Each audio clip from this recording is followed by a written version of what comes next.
We did, and there was one person on council who said that they were his roadshow and that he was going to be the one messaging. Then after the T-SPLOST, and at that time, when those presentations were made to the public, how many times did we tell council and the public, Mayor, that every project could be abandoned, every project could be changed, and every dollar amount could be changed? Again, Councilmember Andres, I stated what I knew to be the case at the time. We got legal advice following that. I adjusted my comments. However, the truth still stands that the public had the information to make an informed decision. I find it interesting that you are inside their heads now, I use that figuratively speaking, and you somehow know what they were thinking when they voted. If we were to stand to follow that process, I'm answering your question if you don't mind.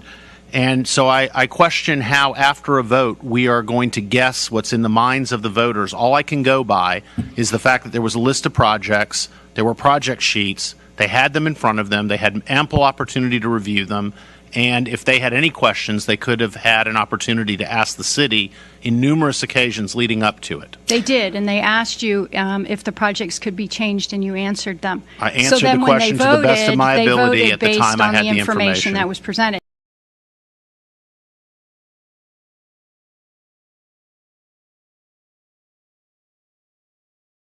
I didn't mean to get so dressed up for tonight, but I decided to not work out and come tonight. So, Mr. Mayor, thank you, everybody, for your time, for your service to our community. It truly is appreciated. My name is Sandra Pastorello. I live at 10445 High Falls Circle.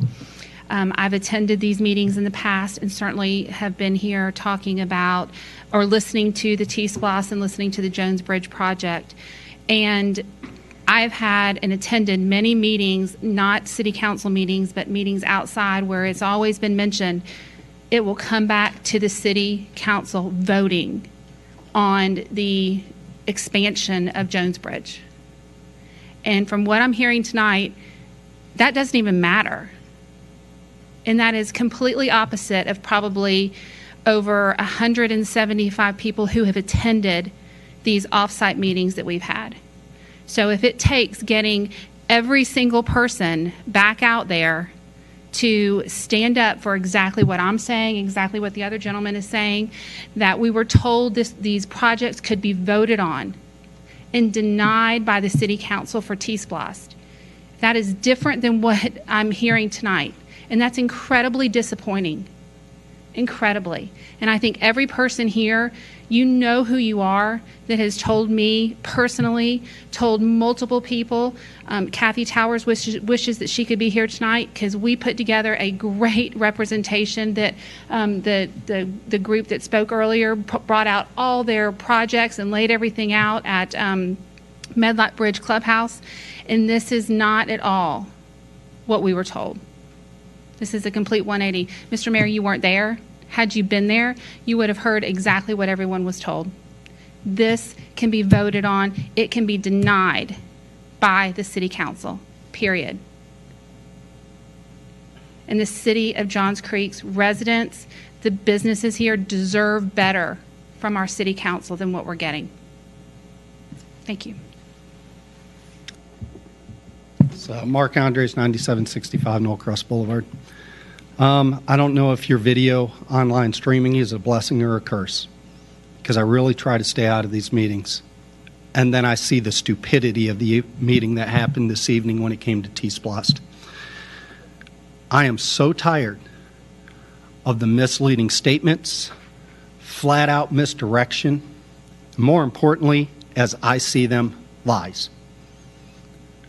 I watched every one of those T-SPLOST meetings as we led up to the vote. I watched the meetings after the vote. And every time in these chambers, city hall meetings, town hall meetings, you name it, the statement was always, we can change these plans at any time, we can abandon any project at any time, and more importantly, we can change how much we spend on each project at any time. That was a run-through from the word go. And the problem is, we now hear the mayor state, well, I knew it to be true at the time. Well, I had to tell you this. One of two things happened there. Either I as a citizen was lied to, or I am a victim of complete and total incompetence by this council. And it's one or the other. Because you either knew what you were voting on, or you didn't know what you were voting on. And the person who makes the agendas in these rooms sits right in the middle chair in this council chamber. He put stuff on the council, and right now I'm supposed to believe he had no idea what he was putting there or what it meant. And that's a problem. And unfortunately, it's a running problem with this council. Y'all had an unbelievable meeting last meeting. Mr. Saprowski, I commend you for how that meeting was run. It was efficient, it was civil, and it ran on point, on task with every single topic. And here we are. The missing person from that meeting is back tonight, and we're back to a complete and total fiasco again tonight. This is what's been going on in this city for 12 years. Same man in the middle. We always have a disruptive council. We always have that it's dysfunctional. Yet every time that person in the middle is missing, our city council actually gets through great meetings. Has happened in the past, happened just our meeting ago. Mr. Mayor, I tell you this, if you honestly believe that I should believe that you had no idea what T-SPLOST meant, and that's what you're selling to the citizens, you need to resign right now. Because it means you're incompetent. You had no idea what you were putting on the agenda on a daily basis, and that's a problem. Because that's $85 million of cost to everybody in this room and everybody in this city. Thank you, Mr. Andres. Thank you.